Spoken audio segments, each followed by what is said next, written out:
Olá, boa tarde. Estamos iniciando o programa Um Sentido para a Sua Vida, da Federação Espírita do Estado de São Paulo. Começamos já na pintura mediúnica com a Tânia Massucati. Muito obrigada, Tânia, por ter vindo. Eu que agradeço a oportunidade de estar aqui hoje mais uma vez. Que bom. Todos nós ficamos felizes, a nossa equipe e também, tenho certeza, os telespectadores, tá bom? Nós teremos hoje uma entrevista com Humberto Fabbri, que vai falar sobre o espiritismo lá nos Estados Unidos. Nós vamos deixar a Tânia agora aqui, muito quietinha e tranquila, e nós vamos para o outro lado do estúdio para encontrar o Humberto. Até já.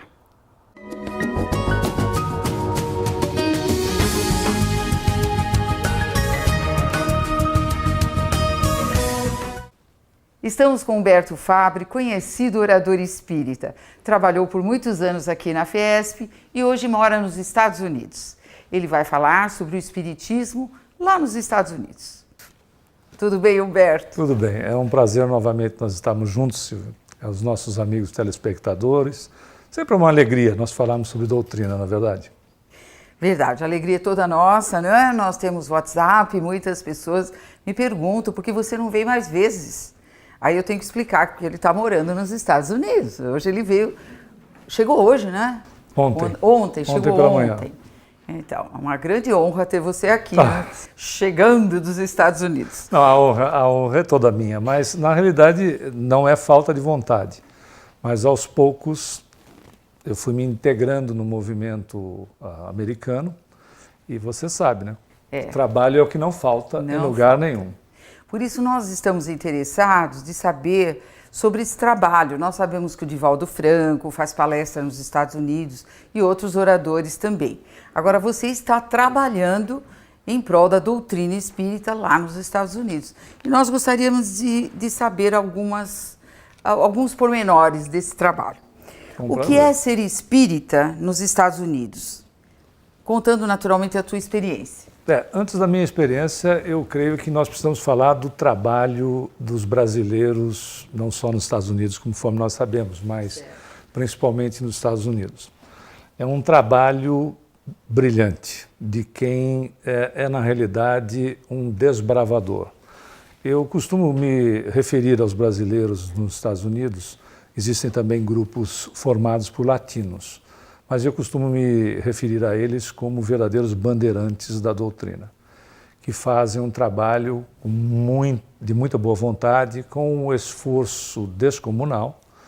E claro que nós entramos dentro desse grupo com sem falsa modéstia, mas com um trabalho simples, levando, claro, um pouco da nossa experiência aqui no Brasil, para determinados grupos com os quais nós mantemos uma relação muito frequente. Sem sombra de dúvida, um grande desafio. Muito bom. Qual o modelo de trabalho de uma casa espírita nos Estados Unidos? Particularmente, o mesmo tipo de trabalho e atividades que você tem aqui no Brasil. Essa influência positiva de nomes que você citou, como, por exemplo, inicialmente o Divaldo, o Raul Teixeira, quando estava bem de saúde, também tinha regularidade de participação, entre tantos outros. Claro que essas pessoas não só levam, como os próprios brasileiros levaram para lá, as experiências que tinham nos grupos espíritas que dirigiam aqui ou os quais participavam. Então, se você for olhar como trabalho, estrutura, etc., é muito semelhante ao que é praticado no Brasil. Tanto é que eu não senti, neste particular, nenhuma grande diferença. As ideias novidadeiras também não afetam, o que é muito positivo. Levam uma doutrina exatamente de acordo com o que nós estamos acostumados. Eu falo a respeito da questão da federação, né? Porque é onde eu fui, de fato, criado em matéria de doutrina. Exato. Então, não me trouxe nenhuma novidade e são muito semelhantes, guardadas as proporções do tamanho, né, das casas, do tamanho do agrupamento. São grupos bem pequenos. Por isso, aquela classificação de verdadeiros desbravadores, porque no Brasil nós divulgamos doutrina. Nos Estados Unidos, nós temos que desbravar a doutrina, o que é, sem sombra de dúvida, um grande desafio. Nossa, nem diga, né? Então, como você disse, que guardadas as proporções, como é que ficam os cursos? Existem os cursos de doutrina nos Estados Unidos?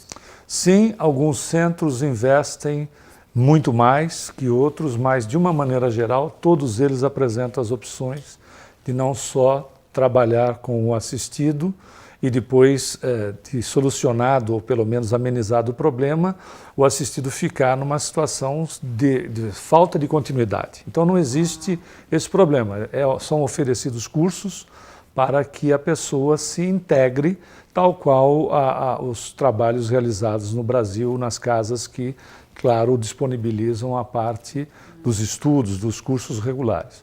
Particularmente, eu mesmo trabalho em 2 casas onde eu dou aulas e não é só apenas na parte da divulgação de palestras, mas como expositor em cursos e um deles, inclusive, baseado nos trabalhos realizados aqui nos cursos da Federação. Ah, sim, entendi. E tendo assim um menor número de pessoas, como ficam os cursos? Eles são demorados como os nossos? Porque o pessoal acha que é demorado, são 7 anos de cursos aqui. Eu sou suspeito em dizer que o curso seja demorado.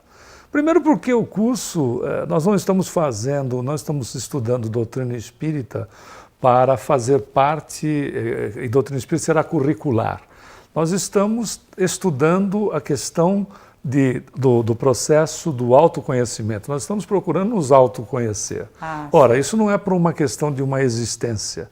Nós estamos trabalhando com o espírito. Claro. Então, esse aspecto de tempo, ele é muito relativo, porque quanto tempo nós precisamos para nos conhecer? O que a doutrina nos oferece para que nós possamos nos conhecer? Eu vejo por as distorções, e claro, são respeitáveis, mas com o tempo, elas, à medida que o assistido se torna aluno e vai se conscientizando, deixa de ter a necessidade pura e simples de participação. É como vir como assistido aqui e ter que carimbar a fichinha, porque o problema não é a assistência, e sim é eu ter o picote na ficha. A mesma coisa como aluno, o problema não é eu pura e simplesmente cumprir o ano, mas eu tirar proveito daquilo que está me sendo oferecido. Então eu acho que 7 anos, ou mais de 7 anos, se eu fizer um curso de expositor hoje na Federação, ele, a rigor, é muito pouco. Não, eu sei. Se nós formos considerar. Claro, claro. Porque eu estou investindo no espírito, eu estou investindo em mim, eu não estou investindo numa existência. Mas seria, no caso, o investimento na multiplicação de expositores, né? Porque aí você sabe que você consegue aumentar o leque de alunos quando você tem mais expositores. Sim. E no caso de centros pequenos, não pense que é só nos Estados Unidos, nós temos esses problemas no interior do Brasil. Também. Os cursos a rigor nos Estados Unidos, pelo menos nessas unidades que eu frequento, eles são mais curtos, eles são em menor tempo. Mas, em matéria de qualidade, etc., sempre é procurado uma qualidade, uma oferta com qualidade. Bom. A qualidade é importante, né? Acho que existem algumas diferenças, Silvia, quando eu olho Federação Espírita do Estado de São Paulo e eu olho um centro. Eu sempre vi a Federação, e continuo vendo, como uma universidade do Espírito. E há uma diferenciação, há uma oferta diferenciada e tanto é que nós vemos a quantidade de alunos que são preparados e que se tornam dirigentes de casa espírita. Então, são propostas que são adaptadas de acordo com a necessidade e o tamanho, a dimensão do movimento, e é o caso nos Estados Unidos. O Valcir Carrasco, quando esteve aqui, nos disse isso. Mas aqui vocês não têm escolas, vocês têm uma universidade, porque é muito grande. É muito diferente. Em relação até ao Brasil mesmo, né? É muito grande. É só ver que muitas universidades, que aí você tem como parte de currículo do indivíduo para a vida dele, não tem a quantidade de alunos que a Federação tem. E são universidades onde vão formar o indivíduo para uma profissão A, B ou C, pouco importa. Né? E agora, saindo um pouco do ensino, né, das escolas, como são realizados os trabalhos de desobsessão nos centros dos Estados Unidos? Da mesma maneira que nós encontramos os trabalhos aqui no Brasil. São os grupos formados e que focam muito a disciplina, etc., e a preparação dos médiuns, mas o trabalho você não tem grandes distinções. Tanto é que se você sair daqui do Brasil hoje e for residir ou não, e for uma casa espírita e participar de uma atividade mediúnica, é exatamente o que a minha experiência. Eu não senti grandes diferenças, a não ser, claro, o tamanho do movimento, né? Sem sombra de dúvida. Mas você não vai sentir nenhuma grande diferença. Por isso que eu disse, não existem, os processos novidadeiros lá também não são recebidos, porque eles têm um objetivo muito grande na preservação do trabalho doutrinário. Então levam a sério realmente, né? Da mesma maneira. Então, muito bom. É verdade que o americano é materialista e não dá importância para questões espirituais? Isso é uma grande distorção a respeito da população. Olha, hein, nós temos telespectadores dos Estados Unidos. É uma grande, ouvindo que muito pelo contrário, não é essa não experiência que nós temos. Só um mito que se criou. Exatamente. Você vai carimbando as pessoas de acordo com seus interesses, ou eu não diria nem de acordo com interesses, mas com falta de informação mesmo. Na realidade, quando você verifica a economia americana, ela funciona de maneira diferente. Né? Às vezes é surpreendente a questão da possibilidade que você tem de adquirir produtos e coisas do gênero. A economia funciona muito diferente do Brasil. Isso não quer dizer que o indivíduo seja materialista em absoluto. Tanto é que, se nós formos considerar o volume de doações, e se fossem materialistas, o maior volume de doações feitas a Roma para a Igreja Católica é oriunda dos Estados Unidos. Então, a realidade não é essa.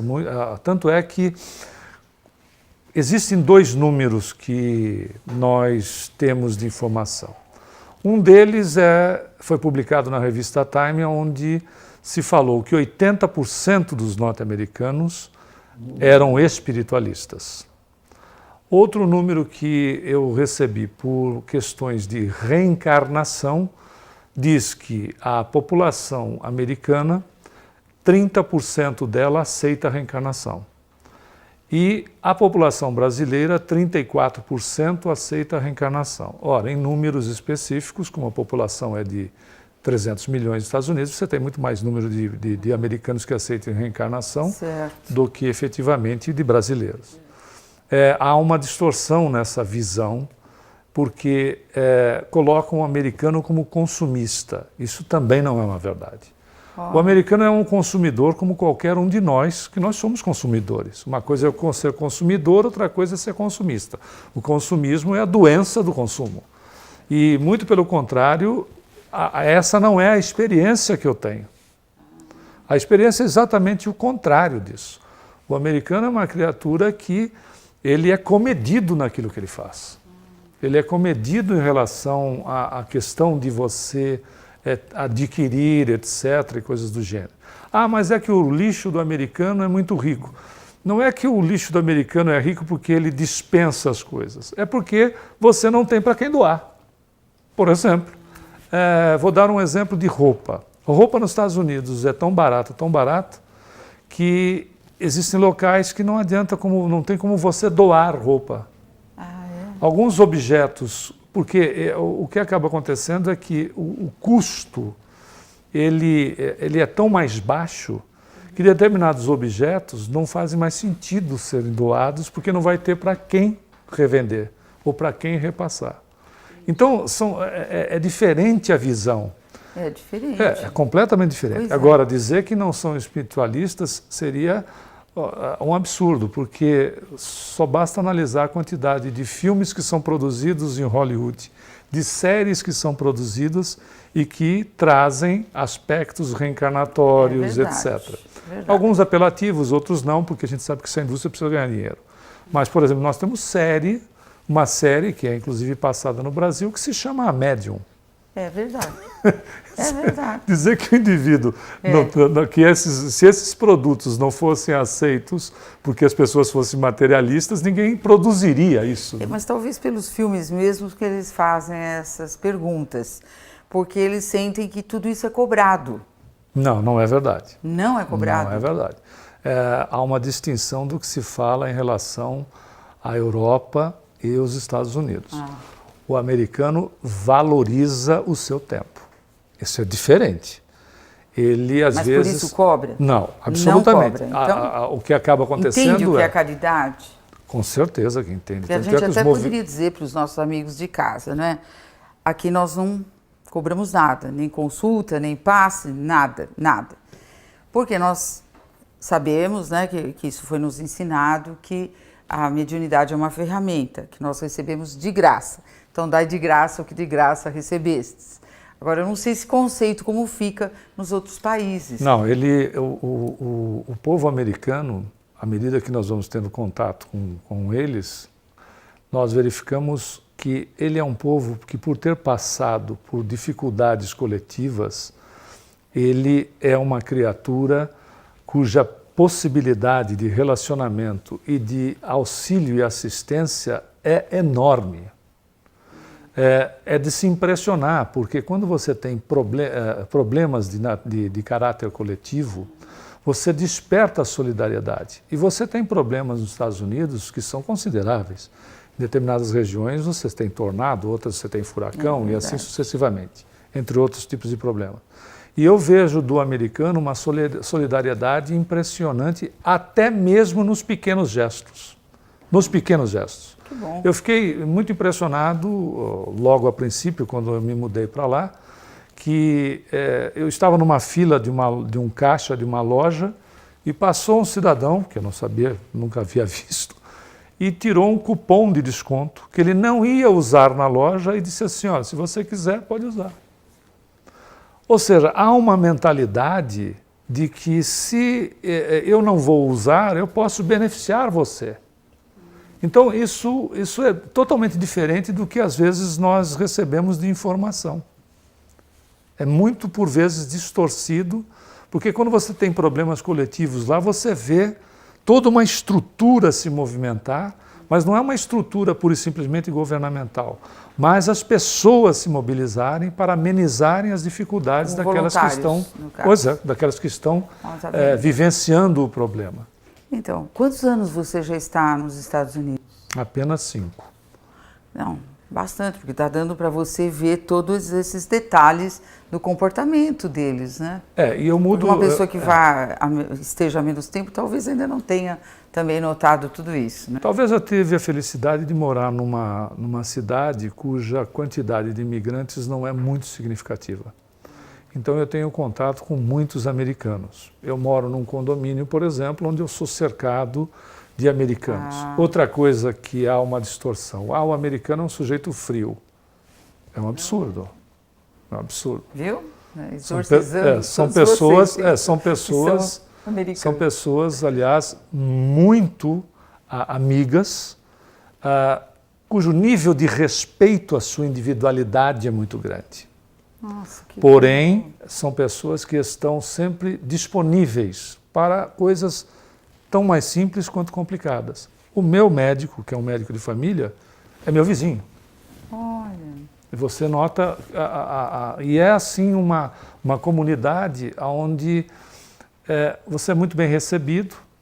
Eu não conheço profundamente, porque eu não residi, o centro dos Estados Unidos, onde as informações são de americanos mais conservadores.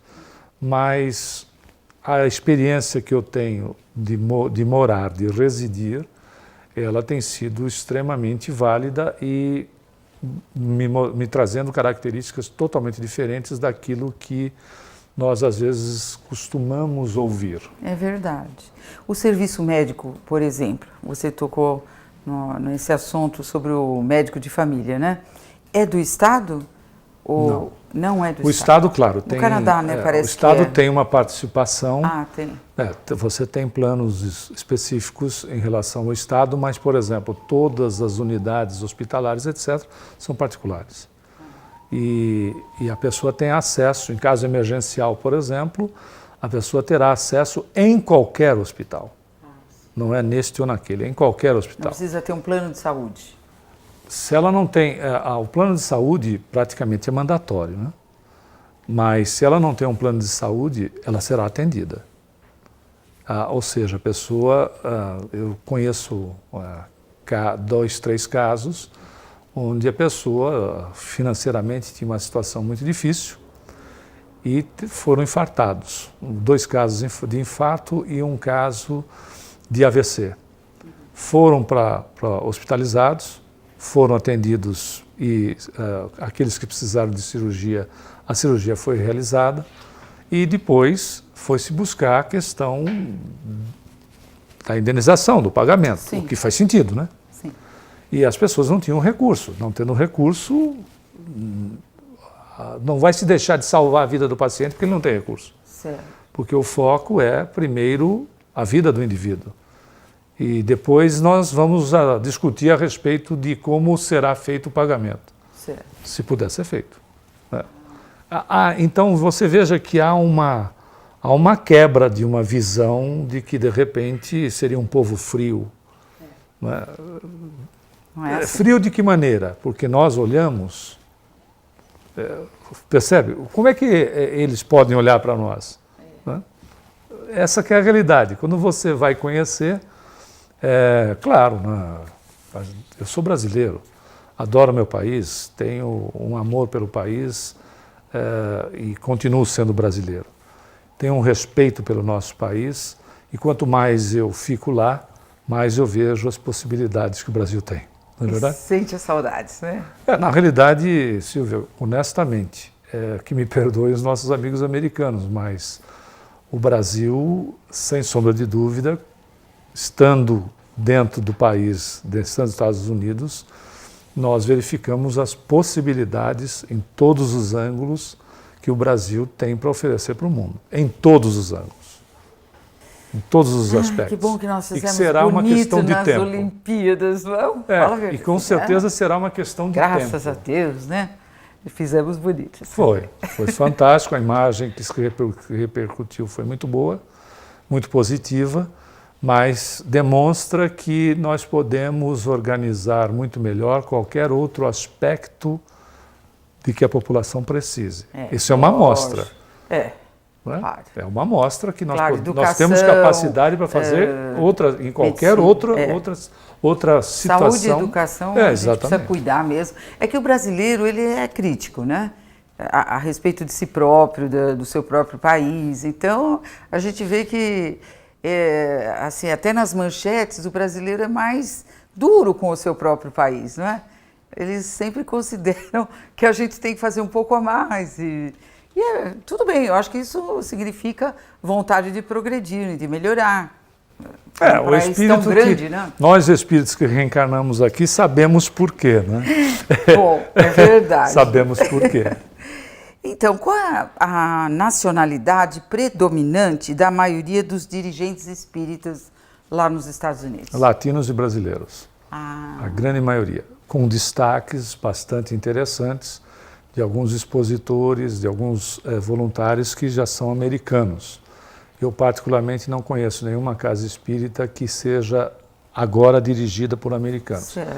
Mas eu vejo também tudo como uma questão de tempo. Né? Porque os centros estão investindo para o público americano, alguns deles, mas como eu estou numa região onde os latinos e brasileiros predominam muito ou tem um número muito grande, mas quando nós vamos, por exemplo, para locais mais ao norte dos Estados Unidos, todos os centros espíritas trabalham na língua inglesa, ponto. Todos os centros. Inclusive, há um magazine que é o The Spiritist Magazine, onde eles pegaram textos que eu escrevo sobre passagens do Chico e publicam em inglês. é uma publicação totalmente em inglês, voltada para o público Então americano. os americanos estão De uma certa maneira, interessados de conhecer o não, com certeza, com certeza. Mas é um trabalho, como eu disse, não é? Não adianta, ele tem que ser gradativo, né? Nós temos que considerar que o protestantismo e o catolicismo são muito fortes e predominantes nos Estados Unidos. Nós temos que respeitar isso e chegar com a lógica da doutrina, porque uma vez que você apresente a doutrina nos seus 3 pilares, né, que é a filosofia, ciência e religião, o americano é muito aberto para isso. E qual é a doutrina que leva aspectos de pesquisa em relação às questões daquilo que é apresentado, se não o espiritismo? É uma questão de tempo. Leon Denis tem razão, né, em dizer que o espiritismo não é a religião do futuro, mas, sem sombra de dúvida, o futuro das religiões. Né? O futuro das religiões. Com Muito certeza. bem. Tenho mais um tanto igual a esse de perguntas, mas, Humberto, nós precisamos fazer um pequeno intervalo. Mas nós voltamos já já com vocês.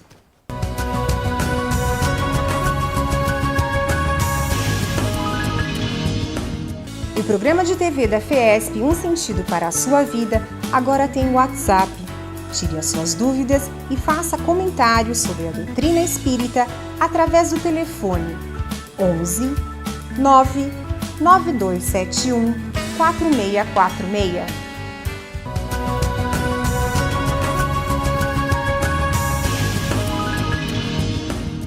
Voltamos com o programa Um Sentido para a Sua Vida, hoje com Humberto Fabri, falando sobre o espiritismo lá nos Estados Unidos, não é? Bom, sabe, uma pergunta recorrente dos nossos telespectadores, e não só dos Estados Unidos, de outros países também, mas como você está aqui e mora já há 5 anos, muitas pessoas perguntam onde podemos encontrar uma lista de centros espíritas nos Estados Unidos. Bom, no Conselho americano você tem à disposição uma lista. Nós podemos também trazer uma lista e colocar no site da FESP. Tudo bem. Fica aí uma ideia. Olha, eu agradeço. De se colocar um link. Não precisa nem colocar a lista, se coloca um link, quando ele clica vai diretamente para a lista, porque dessa maneira, como é abastecido com endereços atualizados, etc., fica muito mais fácil fazer esse link. E eu acredito que é uma questão de poucos dias ou semanas a gente possa ter já isso à disposição na FESP. Ótimo. Vou falar com a nossa equipe aqui de produção também, né, para providenciar isto e vamos colocar no nosso site, tá bom? Gostaram? É porque a gente sente que eles estão assim precisando de um aconchego do espiritismo, porque são espíritas já que estiveram na federação ou em alguns centros coligados e chegam nos Estados Unidos, ficam um pouco perdidos, né? E eles passam o WhatsApp para a gente. Na realidade, a quantidade de centros é muito pequena se comparado a qualquer região do Brasil. Certo.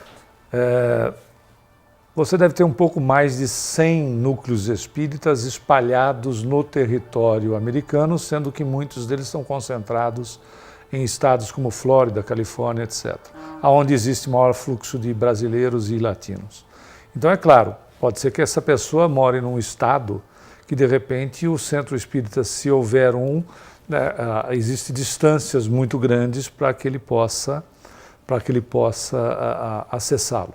Mas é óbvio que também, hoje, a internet, de uma maneira geral, ela oferece muita opção, inclusive de cursos, né? Cursos que são colocados à disposição, não só palestras. Mas, enfim, pode ser que existam essas dificuldades, mas tendo possibilidade de ir num desses centros, a pessoa será muito bem acolhida. Não é? Vai sentir, não é sentir só a questão, sentir Brasil, não é isso, mas sentir espiritismo, que é exatamente essa a proposta. Certo. Muito bom, que bom, tá vendo? E uma próxima pergunta. Como é a estratégia dos grupos espíritas para que o americano participe?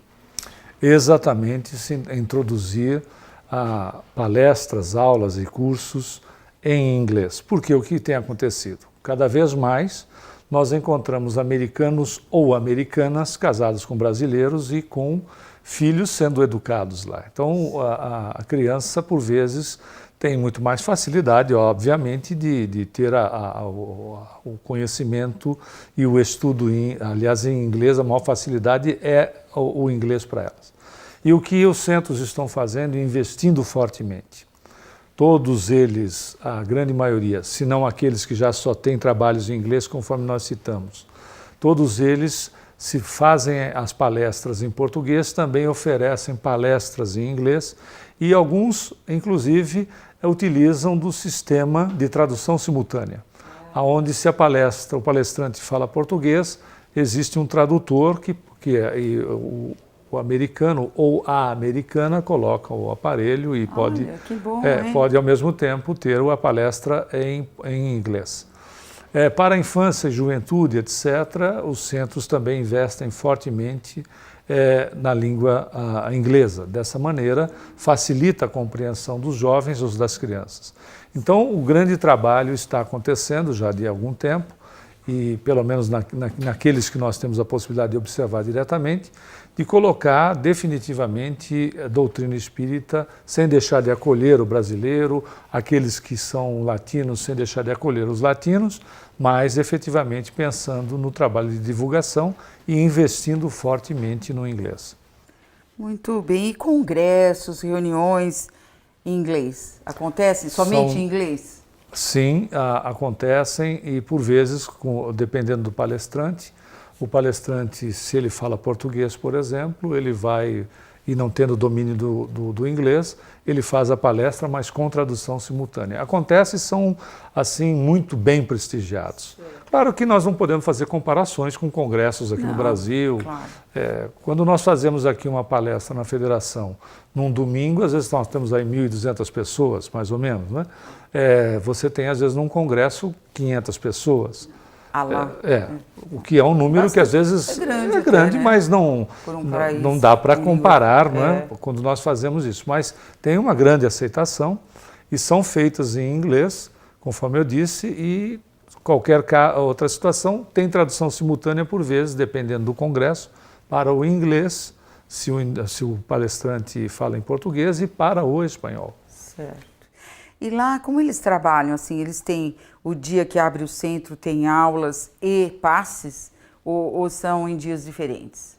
Depende também do tamanho da casa. Tá. Você, às vezes, tem as atividades de aulas, e algumas casas têm atividade de aulas, tem o trabalho mediúnico, tem palestra, depende do tamanho da casa. Como as casas, geralmente, o tamanho delas e a frequência tem aumentado muito, eles acabam, por exemplo, tendo um dia de palestras e passes, mas assistência espiritual. Quando falamos palestra e passe, assistência espiritual. Uma outra data para os cursos, outro dia para os cursos, ou mais de um dia, dependendo do volume de alunos. E também a questão de palestra apenas de divulgação, onde você tem a palestra de divulgação, mas não tem o passe. São trabalhos muito semelhantes, porém, você não tem casas, eu não conheço nenhuma casa que tenha qualquer atividade que não seja só à noite. Porque hoje no Brasil você encontra inúmeras casas que você tem atividade o dia todo, né, como a federação. A FESP o dia inteiro, todos os dias, domingo a domingo. Sim, mas você não tem nem todos os centros têm essa condição. Exatamente, só trabalham à Mesmo noite no Brasil. E às vezes assim, em dias alternados, porque não existe espaço suficiente. Locação é cara, casas que têm sede própria não são minoria, são muito poucas casas com sede própria, mesmo assim as sedes não são muito grandes, então não oferecem espaço suficiente para várias atividades no mesmo dia. Enfim, há uma acomodação, mas acaba todo mundo sendo atendido. Que coisa boa, né? Qual a contribuição que o Espiritismo pode dar para os americanos? Exatamente os aspectos onde as religiões tradicionais, em determinado momento, encerram as explicações, os aspectos da consolação, né, a continuidade do que Jesus nos trouxe. Né, onde exatamente essas religiões pararam ou param ou se limitam a esses aspectos e não dando continuidade para a questão do espírito, a sobrevivência, a comunicabilidade, o que traz em relação à questão do autoconhecimento para a continuidade da existência. Sem sombra de dúvida, de novo, relembrando a frase de Leon Denis que dissemos na primeira parte do programa. Muito bom. Quais são os desafios para o espiritismo e qual a região que ele pode ser mais aceito no país? Bom, sem sombra de dúvida, os desafios já comentado anteriormente é a questão da divulgação e de fato, o foco dado para os americanos num trabalho feito em inglês. Isso é o que, pelo menos, a experiência que eu tenho, né? Podemos ter visões bem diferentes de gente que está há muito mais tempo lá. Sim. Sem sombra de dúvida, esse é o desafio e que vem sendo feito um trabalho, como dissemos, de verdadeiros desbravadores e com resultados significativos, porque nós vamos vendo que os centros vão atraindo cada vez mais americanos. Certo. Muito bem. Mas em que região, no caso? Sim. Seria Bom, teria uma aceitação onde existe um maior fluxo de maior interesse, sem sombra de dúvida, onde você tem maior imigração. Isto é o óbvio. Sim. Porém, não é descartado em absoluto esses locais onde os trabalhos estão sendo feitos somente em inglês para a questão da divulgação para o americano. Obviamente, muito fortemente você tem em 2 estados como Califórnia e Flórida um fluxo muito grande de latinos e brasileiros. A Califórnia é muito mais de latinos, onde evidentemente você tem uma quantidade maior de frequentadores e esse trabalho é mais facilitado, eu diria, se você fizer uma comparação com os desbravadores que estão no centro do país. Mas o importante é a aceitação.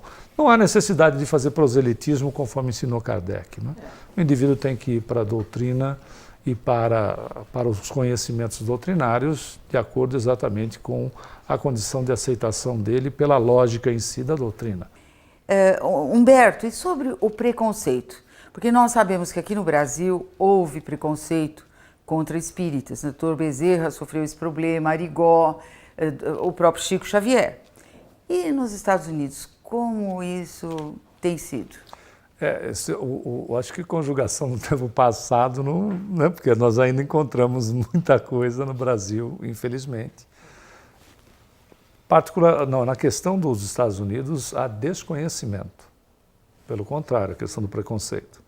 Até porque, como base, o americano tem a questão do respeito pelo outro. Então, não tenho visto, pelo menos na minha pequena experiência, não tenho visto esse tipo de problema, muito pelo contrário. O que eu vejo é a questão do desconhecimento por si só, mas não que você não possa exercer as suas atividades, a casa espírita não possa exercer as suas atividades, porque terá alguma corrente contrária, alguma atitude contrária em relação a exemplos que nós tivemos no Brasil. Isso eu desconheço por completo. Muito bem. Qual o público que frequenta os centros? Jovens ou mais idosos? Na questão da idade. A grande maioria que eu tenho visto, claro que nós temos aí um público heterogêneo, mas a quantidade de jovens é muito grande, muito interessada no que a doutrina traz. E, na realidade, são os espíritos que estão chegando aí com uma visão mais ampliada.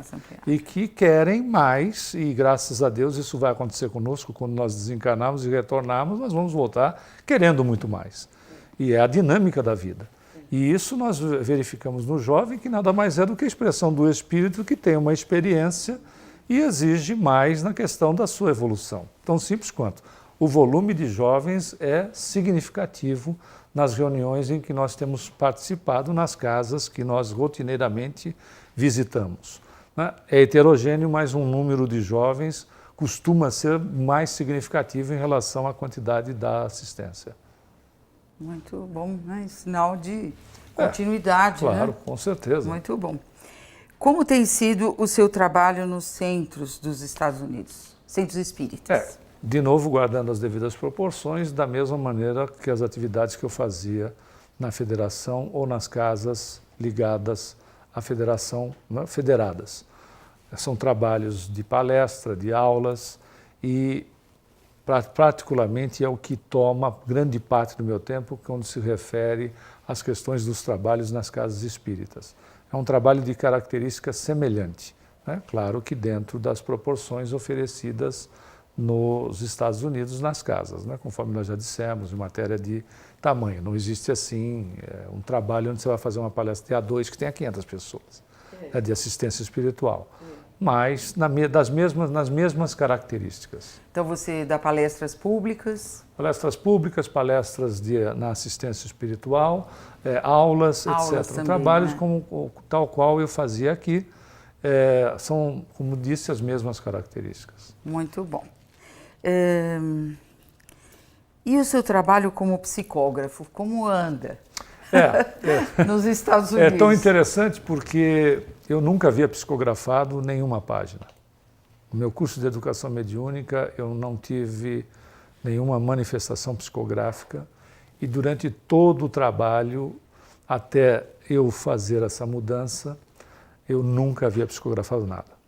O primeiro livro que eu contei as experiências que eu tive com o Chico Xavier foi publicado aqui na Federação, né, pela editora FESP, e na realidade foi um livro aí, foi por onde, não foi psicográfico evidentemente, mas foi por onde a psicografia a partir daí começou, com alguns ensaios e depois desses ensaios foram para livros, onde o total de livros, entre publicados e ainda a serem publicados, deve chegar ao redor de 30 livros. Eu digo, estou dizendo a serem publicados porque existem 7 livros que estão prontos que eu digo, foram psicografados, terminado o trabalho da psicografia, mas ainda falta todo o processo de revisional, etc.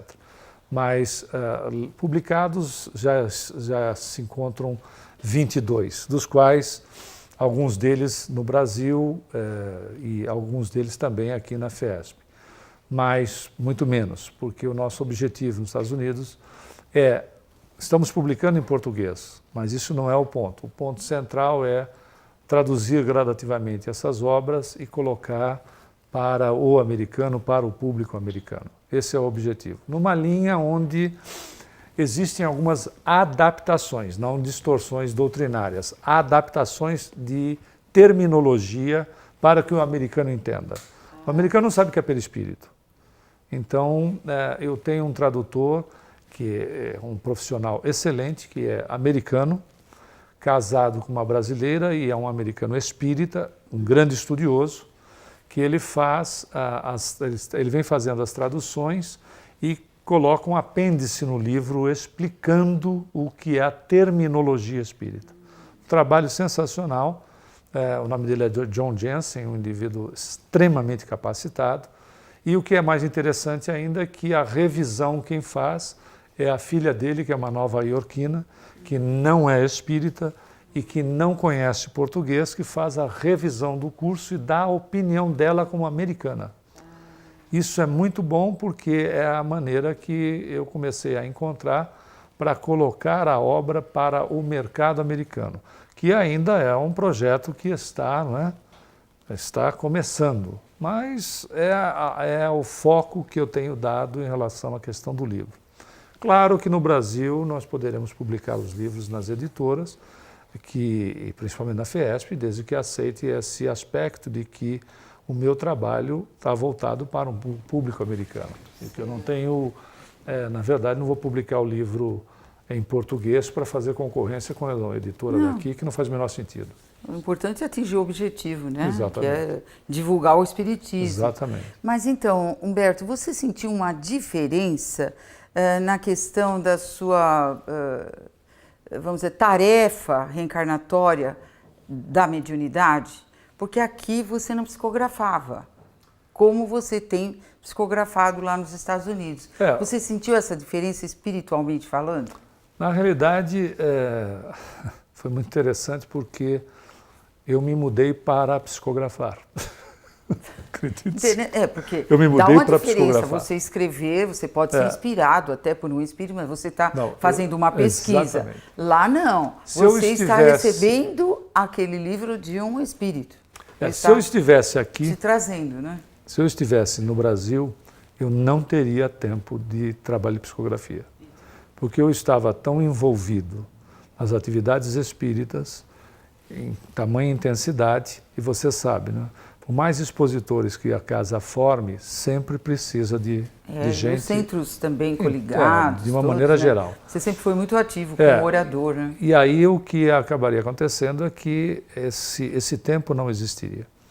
Então eu tenho um horário fixo de trabalho, de psicografia, e de fato começou lá, e a proposta dos mentores são primeiro lote inicial de 50 livros, onde o objetivo, ou como proposta, aliás, são livros objetivos, de uma linguagem com diálogo, então não é um romance, porque não tem o detalhamento do romance, mas com diálogos.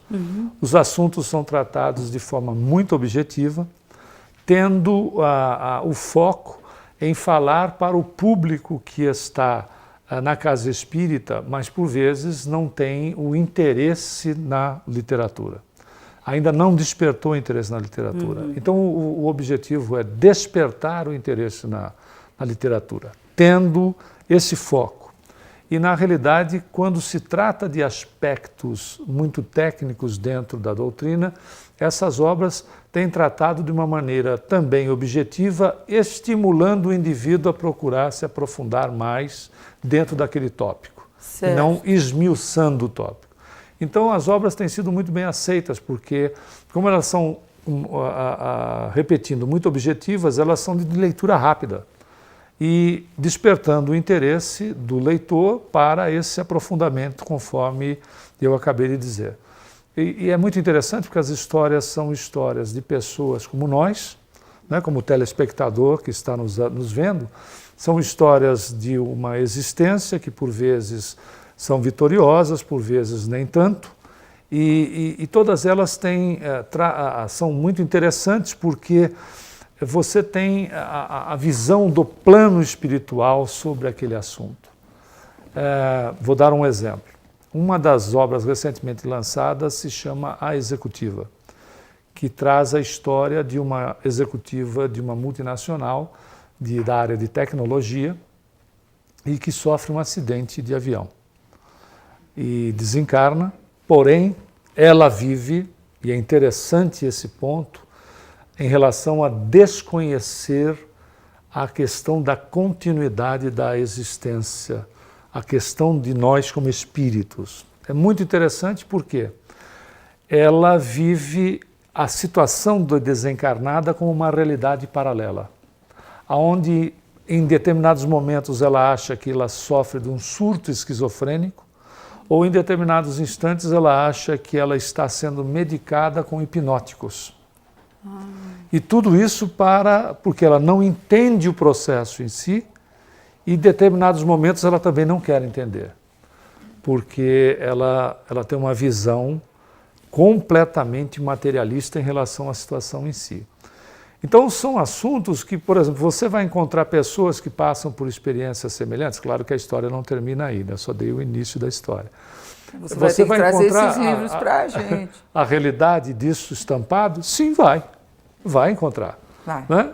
Então, a visão do plano espiritual, de muitos casos, um outro que nós psicografamos foi um livro muito interessante também, que foi publicado aqui no Brasil, que se chama O Traficante. E é a visão do plano espiritual sobre o tráfico e o envolvimento dos espíritos sobre o tráfico. E um mais recente que se chama O Clube das Sombras, onde é a visão espírita sobre a máfia, um grupo mafioso. E recentemente, não publicado ainda, a visão dos espíritos sobre dependentes do jogo, principalmente na questão da visão dos espíritos em cassinos em Las Vegas. E é muito interessante porque eles mostram a questão da dependência química, da dependência, tanto da química como da dependência em relação à questão do jogo. Né? E são muito interessantes porque você está vendo a vida de uma criatura comum, mas sendo analisada de um âmbito que está além dessa dimensão. Nossa, mas sabe o que eu queria saber? Nós temos que falar rápido porque estão me mostrando uma plaquinha, acho muito desagradável, que vai acabar o tempo. mas eu fiquei interessada em saber, tenho certeza que os nossos telespectadores também. Você começou a psicografar. Como foi esse primeiro contato com o espírito? Como você sentiu a vontade de psicografar? Mandando o texto para o jornal o jornal espírita da FESP e a revista O Semeador. Ah, foi assim? Foi, porque tá vendo? começou com aqueles textos onde de repente eu via determinadas colocações que não eram minhas. E eu comecei a achar interessante. E foi tomando uma proporção até virar livro. Olha, mas que foi beleza. mais ou menos por aí. Quer dizer, você veja que quando nós estamos no momento do trabalho, o plano espiritual cria ferramentas de exercício, de uma maneira ou de outra, para que a coisa aconteça. Eu, na verdade, com os textos para a revista e para o jornal, eu estava sendo exercitado na psicografia. É que eu não uso caneta nem lápis, né? Eu uso o computador direto. E os espíritos se identificam ou existe um espírito que é mais constante? Eles se identificam sim, mas consideram que os nomes não têm o menor significado. Então, existe um coordenador da equipe, mas cada um deles muda de repente para contar a sua história. Mas colocam nomes assim extremamente comuns, né? Por exemplo, como Geraldo Campos, Gabriel Fernandes, Maria Lúcia, que é o caso da executiva, não tem sobrenome, um Jair Fernandes, são nomes assim comuns, de alguns deles, um deles foi um escritor e um contista que decidiu utilizar um nome que seja um nome comum, mas que escrevia casos assim rotineiros das pessoas. E o que é muito interessante, porque é gratificante, dado que a psicografia ela não acontece pura e simples. Na realidade, eu vou vendo a história, mas não necessariamente capítulo a capítulo. Porque como num primeiro momento eu comecei a torcer pelos personagens, meu Deus. E eu tinha problema de poder interferir. Entendi. Então começou a vir os capítulos separados. Então vem os capítulos que, assim, completamente em separado, não faz sentido a história, e depois eles encaixam. Depois encaixam. Porque nossa, mas que coisa, é muito interessante. Fenômeno lindo. Eu já recebi livro que eu recebi o capítulo final como primeiro. E depois foi se encaixando. Exatamente. É muito interessante. É muito interessante. Muito interessante. E prova que não é nosso, né? Se bem que, de todas as histórias, o que é mostrado, o que é passado para o papel, maneira simples de dizer, tem uma redução bastante significativa. Porque, às vezes, quando o caso são dramas muito sérios, há uma redução, porque o importante não é fazer com que o indivíduo baixe padrão vibratório na leitura. E sim que ele tenha a informação sem que isso o afete negativamente. A ideia é mostrar superação, né? Mesmo que os resultados finais não sejam, né, os esperados, mas sim mostrando as oportunidades que Deus, nosso Pai, nos oferece a cada experiência. E se você tem alguma dúvida, por exemplo, como você explicou, sobre os capítulos, que você recebeu o primeiro, o último e depois foram se encaixando, como que isso se encaixa? Você pergunta, o espírito determina quais são, qual é a ordem? Exatamente. Nossa, que às vezes bacana. às vezes não é um único livro psicografado ao mesmo tempo, por isso que às vezes faz essa mudança. Às vezes são dois ao mesmo tempo. Ao mesmo tempo que eu digo, né? Sim. No mesmo período. Sim. E é interessante, porque depois se faz os... Agora que eu aprendi a não torcer tanto, a coisa tem vindo mais assim, ordenadamente. Porque nós somos humanos, na verdade. É verdade. Você acaba se apaixonando, de repente, por um personagem que te diz mais respeito. Né? Em algumas coisas você se insere dentro da história. Você diz assim, poderia estar acontecendo comigo. O que é muito natural. E esse é o objetivo desses livros. Algo que poderia estar acontecendo conosco. Certo. E que nós não temos a visão global. Nós temos a visão daqui, mas não temos a visão em relação aos planos e aquilo que está acontecendo na dimensão em paralelo, com quem a gente pode se envolver ou deixar de se envolver. Exato. Tanto no plano físico, como também no plano espiritual. Nossa, Humberto, foi muito bom. Foi muito bom mesmo. Eu que agradeço. Acredito que os nossos telespectadores tenham gostado, porque está em cima de todas as perguntas que eles nos fazem. Mas eu vou deixar aqui uma vontade de vir, a todos os que estão nos ouvindo, uma grande vontade de vir no Congresso Espírita FESP 2017. Nós ainda não anunciamos, mas nós vamos começar a anunciar. O Humberto já está convidado. E a nossa equipe aqui já está sabendo o que ele vai falar, porque se trata de cirurgias espirituais. Não é? É fato. Em relação à fé raciocinada. E, nossa, eu acho que vai ter muita procura a sua palestra. Porque vamos esperar que nós temos muitas perguntas realmente sobre as cirurgias espirituais. Tá bom? Ótimo. Muito obrigada por ter vindo, muito obrigada por ter aceito o nosso convite para o Congresso. E espero que você venha antes do Congresso, né? O Congresso vai ser em abril, então acho que até lá você volta, né? Ah, sim. Então, a programação ainda é para esse ano, mas eu que te agradeço, como sempre, é uma alegria nós estarmos juntos, aos nossos amigos telespectadores, sempre pedindo a Jesus que nos abençoe os nossos esforços. Muito obrigado. Muito obrigada mesmo. Nós vamos para mais um intervalo, mas voltamos já com vocês.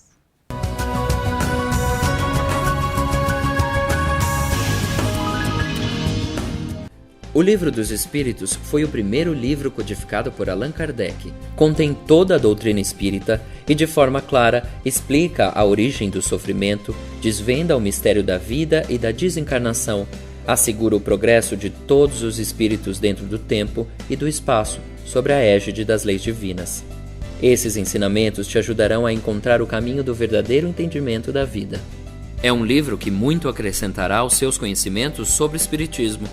À venda na livraria da Sede Central, Rua Maria Paula, 140, ou pelo telefone 3115-5544, ramal 204.